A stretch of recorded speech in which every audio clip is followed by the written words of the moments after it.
हिंदू राष्ट्र को क्या समझते हैं? क्या हिंदू राष्ट्र क्या है? ये क्या है सर? अरे इसको मत समझाओ, ये फंस गया। आपका अकीदा है इस पर? आपने कहा आपका अकीदा है इस पर? आपका अकीदा है इस पर? पूरा अकीदा है मेरा इस पर, और भारत के हर व्यक्ति का अकीदा है इस पर। अभी मजा आएगा ना भिड़ो। और देखिए कितने बढ़िया। शैतान तुम्हारा खुला हुआ दुश्मन है।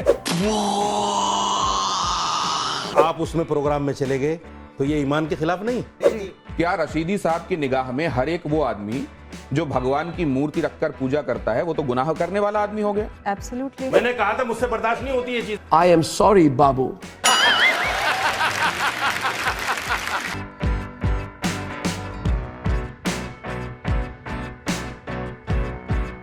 चलिए शुरू करते हैं। इमाम साहब कि आप भारतीय जनता पार्टी और संघ की तरफ नर्म रवैया रखते हैं, इसलिए वो सवाल पूछा जा रहा है कि आप हिंदू राष्ट्र के संदर्भ में क्या सोच रखते हैं? बनना चाहिए या नहीं?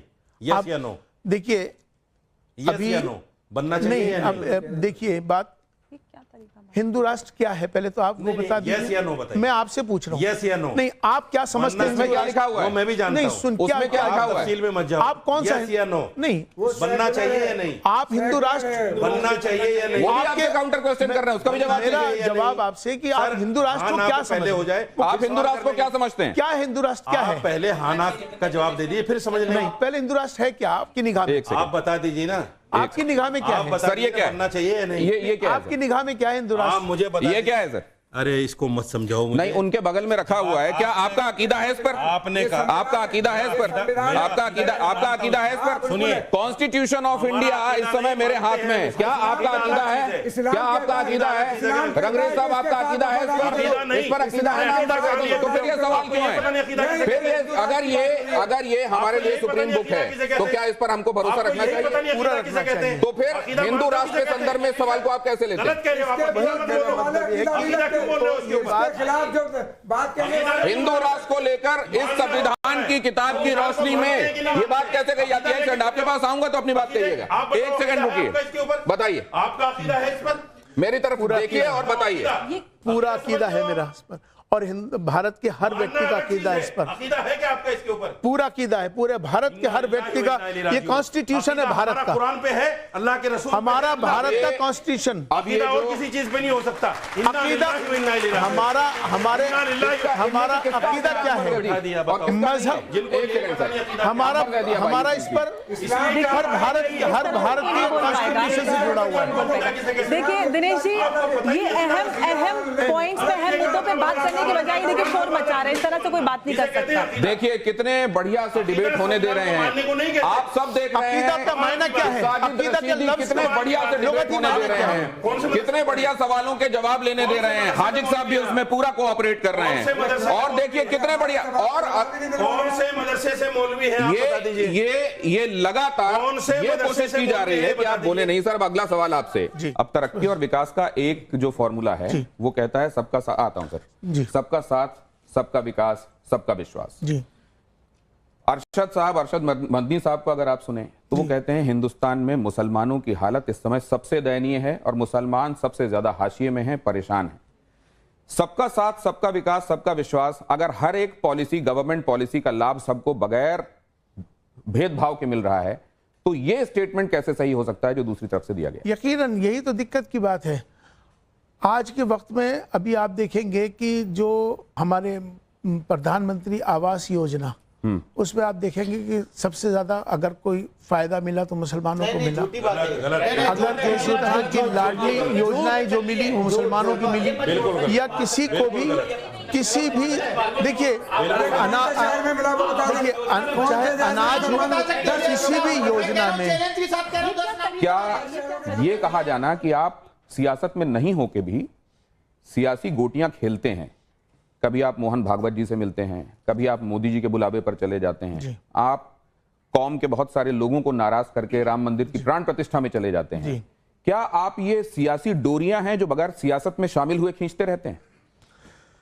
दरअसल मैं जो भी कोई कार्य करता हूँ इसमें सियासत नहीं है, मेरा राष्ट्र हित मेरे सामने होता है। कुरान कह रहा है या अय्युहल्लज़ीना आमनू उदखुलू और मैं फिस्सिल में मकसद वला तत्तबऊ खुतवाति शैतान इन्नहु लकुम अदुव्वुन, ए ईमान वालो इस्लाम में पूरी तरह दाखिल हो जाओ। शैतान तुम्हारा खुला हुआ दुश्मन है, इसके कदम ब कदम न चलो। और ये अगर शैतान के कदम पर कदम चले तो इनकी जवाबदेही होगी हमारी। शैतान कौन है? शैतान किस पर शैतान की बात बात कहते हैं, शैतान की बात कर रहे हैं? नहीं है तो तुम्हारा अगर देश की बात करो तो शैतान कह रहा है इस्लाम प्यार की बात करो।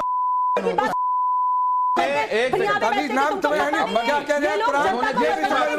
मैंने उसका तर्जुमा भी बता दिया तब भी नहीं उन्होंने समझ जब रहे। देश की बात की तो इन्होंने कहा शैतान खुला घूम रहा है। नहीं आप गलत कह रहे हैं। कुरान ये कह रहा है ए ईमान वालों इस्लाम में पूरी तरह दाखिल हो जाओ। वो कह रहे हैं शैतान कौन है? मैं कह रहा हूँ पूरी बात तो सुनो।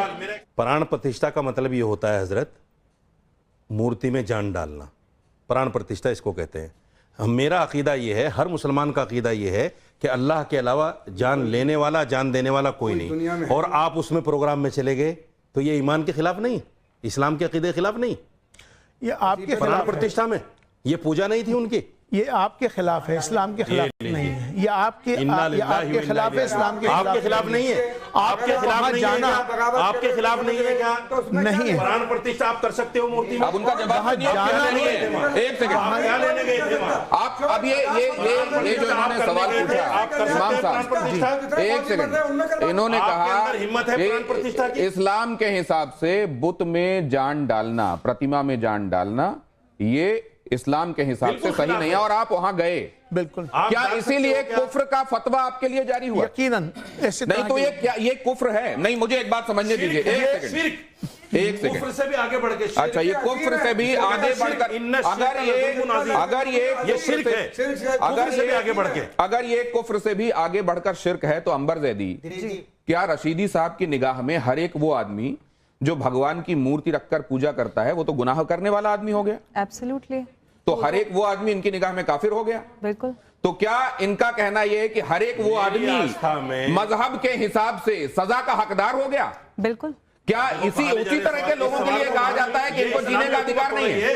अरे ये इस्लामी हुकूमत है क्या जो सजा दोगे आप? ये इस्लामी हुकूमत है। तो फिर आप ये बताइए, अगर ये इस्लामी हुकूमत नहीं है तो ये पढ़े लिखे लोग नहीं है और आप पढ़े लिखे लोग हैं। बात को घुमाइए, दोनों बातें कैसे हो घुमाइए। इमाम साहब, ये दोनों बातें ये कैसे हो सकती चूंकि हैं? इमाम है, आपने इनकी जिम्मेदारी बनती है जवाब देना। ये दोनों बातें इमाम कैसे हो सकती हैं? है, इमाम होने के नाते जिम्मेदारी है इनकी जवाब देना। बोल चुके, जिम्मेदारी है इनकी जवाब देना।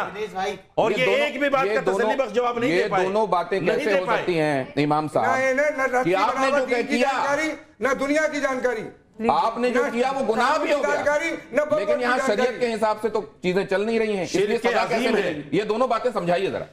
देखिए, ये मेरे और ईश्वर के अल्लाह के मामलात हैं कि मैंने क्या किया, मैं क्यों गया।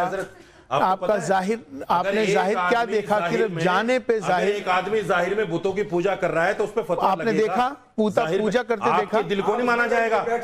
नहीं, आप बुत के सामने बैठ के कहो मैं तो अल्लाह अल्लाह कर रहा हूं, कोई नहीं मानेगा। आप बोलिए सर, आप बोलिए, हम लोग सुन रहे हैं, आप बोलते मानेगा।